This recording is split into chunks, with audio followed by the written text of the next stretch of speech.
On est le vendredi 6 juin 2014, on est à São Paulo. Je viens d'arriver, il est 6 h du matin. En général, on arrive à cette heure-là et en général, il n'y a pas de souci pour prendre le métro, tout ça.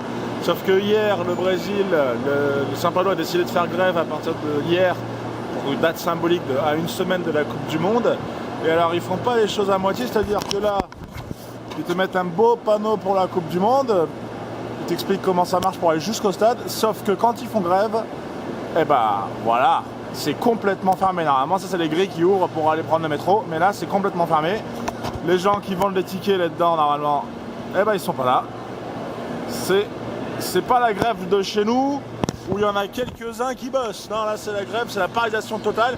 Bon, moi j'imagine qu'ils vont obtenir ce qu'ils veulent en une semaine avant la Coupe du Monde, parce que si les Européens ou les gens du monde entier arrivent à São Paulo pour le match de voiture et qu'il n'y a pas de métro, il y aura beau avoir un plan, eh ben, on l'aura tous dans le cul. Bah voilà, il est 6 h 15 du mat. Finalement, donc, les métros sont en grève, mais pas les CPTM. Le CPTM, c'est la RER. Alors, il y a moyen de se débrouiller avec le RER. Mais comme vous pouvez voir, il y a plein de gens à pattes, du coup, qui se débrouillent pour faire la liaison entre le RER. Mais du coup, c'est hyper sécure, parce que moi, en général, je ne m'aventurerais pas à cette heure-ci dans São Paulo, mais là, vu que tout le monde a prévu sa journée, à mon avis, avec 2 heures d'avance pour pas arriver en retard au travail, du coup, c'est hyper sécure. Et je pense, et alors voilà ce que je vais faire aujourd'hui pour pas m'emmerder, pour pas m'ennuyer, pardon. Je pense que je vais aller sur les places, comme la place AC où il y a toujours des SDF, pour voir, du coup, si la presse dit vrai, et s'ils les ont chassés, ou brûlés, ou tués, vu tout ce qui se raconte sur Internet, ou s'ils sont toujours là, mais je pense qu'ils seront pas là. On va aller vérifier tout ça. 6 h 30 du matin. On est à 5 jours de la coupe.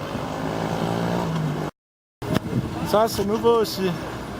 C'est des panneaux pour les piétons qui indiquent la direction des trucs à trouver. Que je dise, non pas que je dise que ce soit bien que les gens vivent à la rue. Mais enfin c'est chez eux, c'est leur place. Mais je peux vous dire qu'il manque facilement les 9/10 de ce qu'il y a normalement.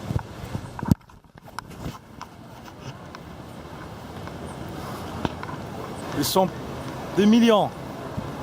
Non, pas des millions, mais ils sont pas mal. Normalement, tout l'escalier qui est là, devant la cathédrale, est plein de ses habitants. Et chaque arbre, normalement, est habité par un mec qui vit dans la rue. Alors en fait, ils ont dégagé la place directement, mais ils ont laissé quand même derrière. Normalement tout ça là ici, cette murette là, c'est habité. C'est fou quand même. Mais on va pas faire que critiquer quand même, parce que ce serait pas juste. Le Brésil a quand même beaucoup évolué. Par exemple là, cette petite classe qui est en train de visiter, ce petit groupe scolaire qui est en train de faire une visite, et ben ça c'est complètement nouveau pour le Brésil. Et c'est plutôt cool. Tous les magasins affichent les couleurs du Brésil. Tous, même les vendeurs à la sauvette, vendent des maillots du Brésil, évidemment, des faux fabriqués au Paraguay. Mais tout est... Là, je suis à la Fnac, à São Paulo. Et j'ai mis des lunettes 3D parce que figurez-vous que ce que je viens de voir dans la télé qui montre... en fait, c'est 3 télés comme ça qui montrent une performance 3D, mais que vous ne pouvez pas voir avec mon appareil. Il met entre Bordeaux. Regardez.